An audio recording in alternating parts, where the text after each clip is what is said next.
think about it, in a lot of professional services situations, you're working with somebody and they're coming into your situation, you know what you like to do, you've got practice, you've got a whole variety of approaches, and you try and script it for them, really tell them what to do.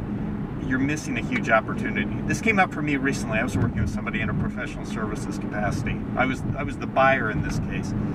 And I'd done a lot of research, thought a lot about it, had really considered things, knew how I wanted to approach it. But I realized I'd picked somebody very carefully, I'd gotten recommendations, and if I was going to get the full value out of that, I needed to take my hands off the wheel. And I went into the first time I talked to him and said, you know what, I've got a lot of ideas, I think I know how I'd like to approach this, but I'm going to let you drive. I'm going to take my hands off the wheel and you direct us, and I'll shut up, I'll come along for the ride. I find that a lot with folks we work with. We work with really smart organizations, which is what we try and do, because we can help them, we can catalyze their thoughts. So they've considered a lot of the possibilities. At times we'll work with them and they've got it pretty well scripted. I want these people, I want to do this situation, everything looks like this. And I always think, you know what?